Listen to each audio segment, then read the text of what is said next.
नमस्कार मित्रांनो, एन के ऑनलाईन क्लासमध्ये आपले सर्वांचं मनपूर्वक स्वागत. मित्रांनो, इयत्ता 12वी बोर्ड परीक्षा आणि इयत्ता 10वीची बोर्ड परीक्षा देखील अतिशय जवळ आलेल्या आहेत आणि त्या संदर्भात आता जवळपास फार जलद गतीने बोर्डाची परिपत्रक वेगवेगळ्या पद्धतीची अपलोड होत आहेत किंवा सर्क्युलर येत आहेत प्रत्येक घटकाच्या सूचनेसाठी. तर यामधली काही विद्यार्थ्यांच्या महत्त्वाच्या घटनांच्या संदर्भातली ही परिपत्रकं आहेत. त्या परिपत्रकांवरती आपण थोडंसं नजर टाकूयात.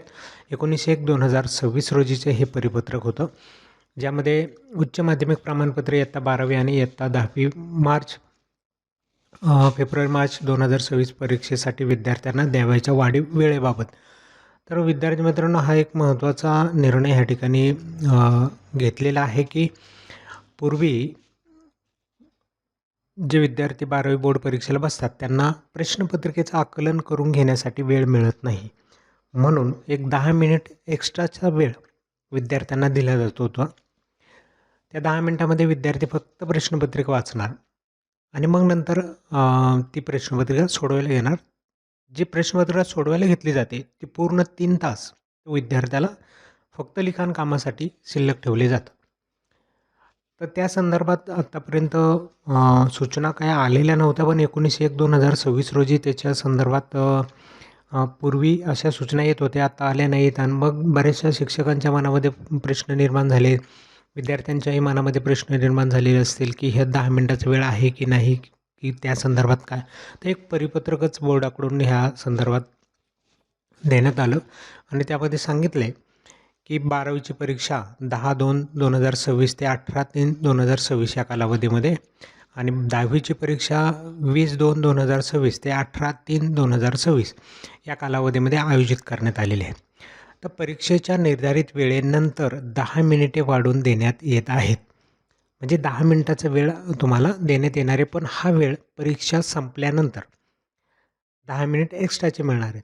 याचा अर्थ काय होतो? जर तुमचा पेपर सकाळी 11 वाजता सुरू झाला तर त्याचाही उल्लेख आहे ठिकाणी. सकाळ सत्रामध्ये 11 वाजता पेपर सुरू होतो आणि दुपार सत्रातला 3 वाजता पेपर सुरू होतो. तर अशा वेळेस प्रश्नपत्रिकांचं वितरण जे आहे विद्यार्थ्यांना जे करायचं आहे ते वितरण 11 आणि 3 वाजताच करायचं आहे, त्याच्या आधी करायचं नाही आहे. मग यावेळेस लेखनाला प्रारंभ विद्यार्थी करतील 11 वाजता आणि 3 वाजता. पण 10 मिनटं द्यायची आहेत याचा अर्थ असा नाही की सकाळी 11 पूर्वी 10 मिनिट किंवा 3 पूर्वी 10 मिनिट हे आधी नसणार आहेत. पूर्वी कोणत्याही परिस्थितीत प्रश्नपत्रिका वितरित होणार नाहीत. म्हणजे 11 वाजेपर्यंत प्रश्नपत्रिका फोडली जाणार नाही आणि दुपारी 3 वाजेपर्यंत प्रश्नपत्रिका फोडली जाणार नाही. त्यानंतरच त्या प्रश्नपत्रिका 11 वाजता आणि 3 वाजता फोडून विद्यार्थ्यांना मिळतील. याची केंद्र संचालक आणि पर्यवेक्षक यांनी नोंद घ्यायची.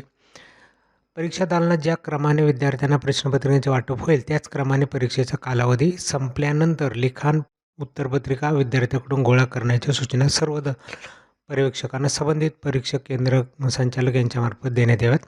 पेपरच्या निर्धारित वेळेनंतर शेवटी 10 मिनिटे वेळ विद्यार्थ्यांना वाढवून देण्यात यावं.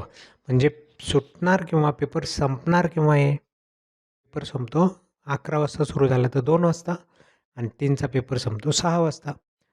2च्या नंतर 10 मिनिट आणि 6 वाजता संपणार ते 6च्या नंतर 10 मिनिट असे 10 मिनिट एक्स्ट्राचे तुम्हाला वाढून मिळणार आहेत, पण ते नंतर मिळणार आहेत.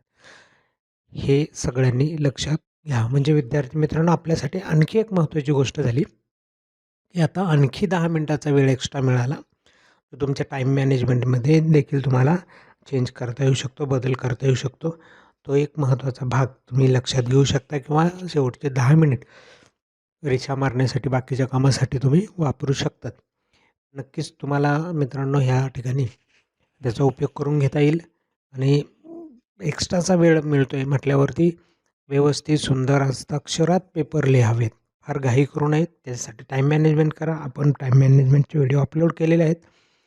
महत्त्वाचे प्रश्न देखील आपण परीक्षा जशा येतील त्यावेळेस तुम्हाला अपलोड केले जातील. तेही प्रश्न पहा, त्याचा नक्कीच तुम्हाला फायदा बोर्ड परीक्षेमध्ये होईल. चला मग आजचा व्हिडिओ या ठिकाणी थांबूया. भेटूया पुढच्या नवीन व्हिडिओमध्ये. तोपर्यंत